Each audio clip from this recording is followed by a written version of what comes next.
ఉన్నాను కదా, కాస్త విశ్రాంతి తీసుకోవచ్చు కదమ్మా నా బంగారు తల్లి.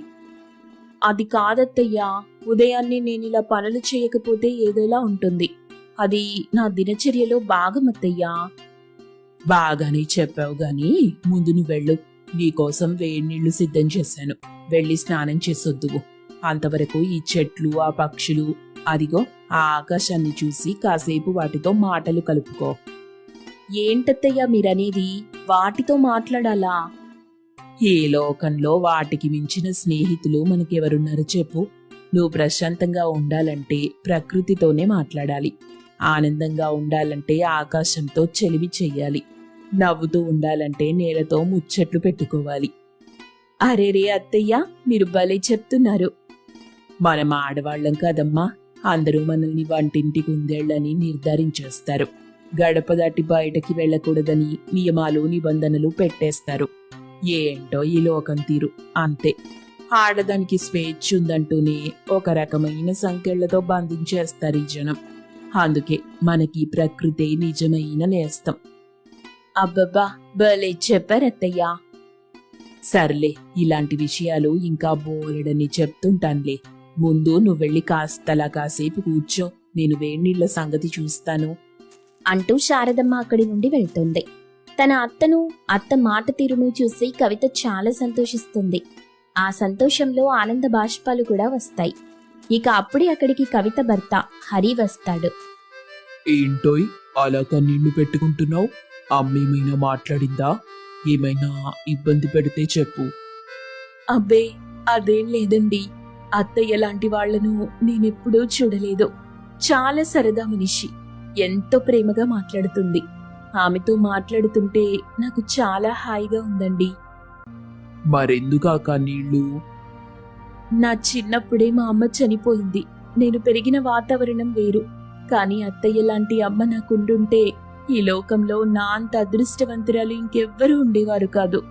ఇంత మంచి అత్తమ్మను నాకిచ్చిన ఆ దేవుడికి నేను ధన్యవాదాలు చెప్పుకోవాలి. అదేంటి, ఏ ఇంట్లో అయినా అత్త కోడళ్ళంటే గొడవలే కదా ఉంటాయి. మరి మీరేంటిలా కలిసిపోయారు? మీరు వారంలో ఒక్కసారైనా పోట్లాడుకుంటే చూద్దామని తెగ సంబరపడ్డానే. మిమ్మల్ని ఇలా కాదు, ఏం చేస్తారో చూడండి అంటూ కవిత తన భర్త హరికి గిలిగింతలు పెడుతుంది. ఇక అప్పుడే అక్కడికి శారదమ్మ వస్తుంది. సరదాగా మాట్లాడుకుంటున్న కవిత హరిని చూసి నవ్వుకుంది. పొద్దున్నే ఏంట్రా నీ గోల? కోడలి దగ్గర అల్లరేంటి? వెళ్ళి నీ పని నువ్వు చూసుకోపో. నీకు నేను అల్లరి చేయడమే కనిపిస్తుందా? నీ కోడలు అల్లరి చేయటం అస్సలు కనిపించటం లేదా? అప్పుడే నువ్వు నీ కోడలికి వత్తాసు పలకటం మొదలెట్టావు. అవునరా, నీతో నాకు పని లేదు, వెళ్ళి నీ పనిదో నువ్వు చూసుకోపో అంటూ శారదమ్మ తన కోడలు కవితను తీసుకెళ్తుంది.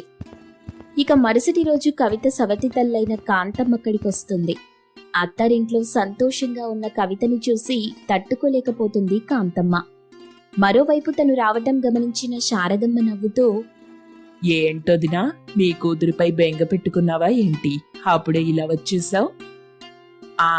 అవునమ్మా, నా బంగారు తల్లి ఎలా ఉందో చూద్దామని వచ్చాను. వీలైతే తనను ఒక 2 రోజులు పుట్టింటికి తీసుకెళ్లడానికి వచ్చాను. అదేంటొదినా, పుట్టింటికి రావడానికి ఇంకా సమయం ఉంది కదా? సమయం ఉంది, కానీ అక్కడ వాళ్ళ నాన్న పరిస్థితి ఏం బాలేదు. తీవ్రమైన దగ్గుతో బాధపడుతున్నాడు. ఆస్పత్రికి తీసుకెళ్లి వైద్యం కూడా చేయించాం. కవితనే కలవరిస్తున్నాడు, అందుకే తీసుకెళ్దామని.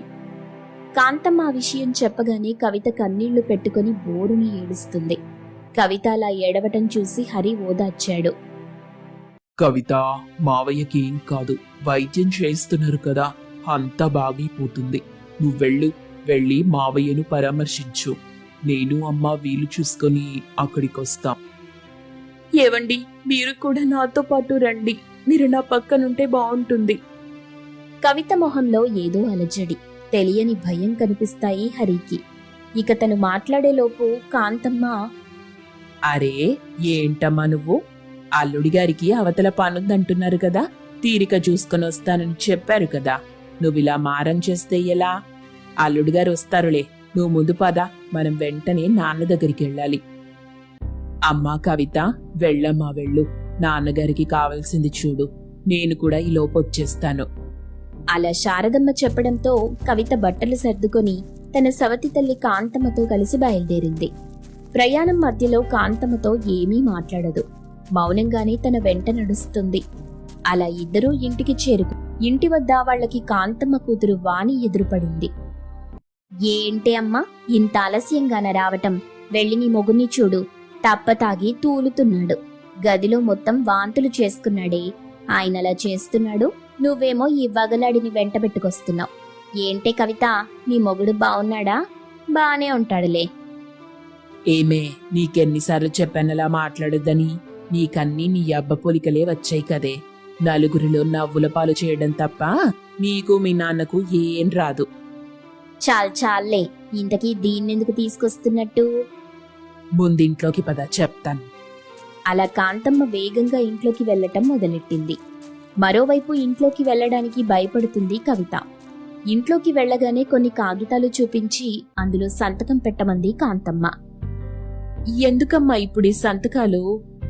అలా కవిత అనగానే కాంతమ్మకి ఎక్కడ లేని కోపం తన్నుకొచ్చింది. వెంటనే కవిత ఆ చెంప ఈ చెంప వాయించేస్తుంది. ఏంటే, అత్తారింటికి వెళ్ళగానే నోరు లేస్తుంది? నా గురించి తెలుసు కదా, అయినా సంతకం ఎందుకని అడుగుతావేంటి? అమ్మా, అదేదో ఆశగా అడిగింది కదా, చెప్పేసేవే, దాని ముచ్చట కూడా తీర్చేసేయి. వసై కవిత, నీకీ జన్మలో పెళ్లి చేయకూడదనుకున్నాను. ఈ ఇంట్లో నా ముందు పని మనిషిలా బతికేలా చెయ్యాలనుకున్నాను. కానీ అది జరగలేదు. నీ తండ్రి వల్ల నేను అనుకున్నది అస్సలు జరగలేదు. నీ పెళ్లికి డబ్బు మొత్తం తగలేశామే. ఇప్పుడు చేతిలో చిల్లిగవ్వ కూడా లేదు. అందుకే నీ పేరుపై ఉన్న 10 ఎకరాల పొలంలో కాస్త అమ్మాలనుకుంటున్నాను. ఏంటి, పొలం అమ్ముతారా? కవిత అలా అనగానే మరోసారి కవితని ఆ చెంప ఈ చెంప వాయిస్తుంది కాంతమ్మ. ఆ దెబ్బలు భరించలేకపోయింది కవిత. మరీ ఇలా పశువులా కొడుతున్నావు కదమ్మా, కాస్తైనా జాలి చూపించు. నేనేం నీ సొంత తల్లిని కాదే, నీపై నాకు జాలి దయ ఉండడానికి అస్సలుండదు. ముందు సంతకం పెట్టు. జాలంట జాలి. అమ్మోయ్, పొట్ట చెక్కలయ్యేలా నవ్వొస్తుంది నాకు. నీ సవతి కూతురు నటన చూడలేకపోతున్నా అని బలవంతంగా కవితని కొట్టి తిట్టి పొలం కాగితాలపై సంతకాలు చేయించుకున్నారు. ఇక ఆ రోజు రాత్రి తీరిగ్గా కూర్చొని ఉంటే వాళ్ళకి భోజనం చేసి వడ్డిస్తుంది కవిత. వంట వరపు అయ్యాక కాంతమ్మకి భోజనం వడ్డిస్తుండగా ఒక ముద్ద నోట్లో పెట్టుకోగానే భద్రకాళిలా మారిపోయింది కాంతమ్మ. ఏంటే, ఈ కూరంటే నాకు అసహ్యమని నీకు తెలుసు కదా, మళ్ళీ దీన్నెందుకు చేశావు? అయ్యో, మర్చిపోయానమ్మా, ఏదో పరధ్యానంలో ఉండి మర్చిపోయాను. మర్చిపోతావే, నువ్విప్పుడు కొత్త కోడలివి కదా, మర్చిపోతావు. నీకిలా కాదే, నిన్నేం చేస్తానో చూడు అంటూ కవిత జుట్టు పట్టుకుని లాక్కొని వంటగదిలోకెళ్తుంది. వంటగదిలో పొయ్యిపై మంట పెట్టి కవిత చేతుల్ని ఆ మంటపై ఉంచుతుంది. నొప్పి తట్టుకోలేక అల్లాడిపోతుంది కవిత. అమ్మా, చాలా నొప్పిగా ఉంది. అమ్మా, నా వల్ల కావటం లేదు. నన్ను దయచేసి వదిలేయమ్మా. కాలిందా? బాగా కాలిందా? మరి నాకు కూడా అలాగే కాలుతుంది. ఇష్టం లేని కూరొండి పెడతావే నువ్వు? అమ్మా దేవుడా, నొప్పి భరించలేకపోతున్నానమ్మా. అలా కవిత ఏడుస్తూ వేడుకుంది. అయినా కాంతమ్మ వదిలిపెట్టదు. చిత్రహింసలు పెడుతుంది. సవతి కూతురని ఇష్టం వచ్చినట్టు చేస్తుంది. కాంతమ్మ చేసే గాయాల వల్ల కవిత ఆరోగ్యం కూడా పాడైపోయింది. ఇక ఆ మరుసటి రోజు ఇంటి పని వంట పని అన్నీ చేయించుకున్నాక కాళ్లు పట్టమంది కాంతమ్మ. అమ్మా, ఇక మా ఇంటికి నేను వెళ్తాను, నన్ను పంపించేసాయి. ఏంటే వెళ్లేది? నీ బతుకిక్కడితో సమాప్తం చేద్దామని అనుకుంటుంటే ఏంటమ్మా నువ్వనేది? అమ్మా, నీ కూతురికి సరిగా అర్థం కావట్లేదే, నేను వివరంగా చెప్తానుండు. ఏం లేదే అక్క, నువ్వు చచ్చావనుకో, ఆ ఇంటికి కోడలిగా నేను వెళ్తాను.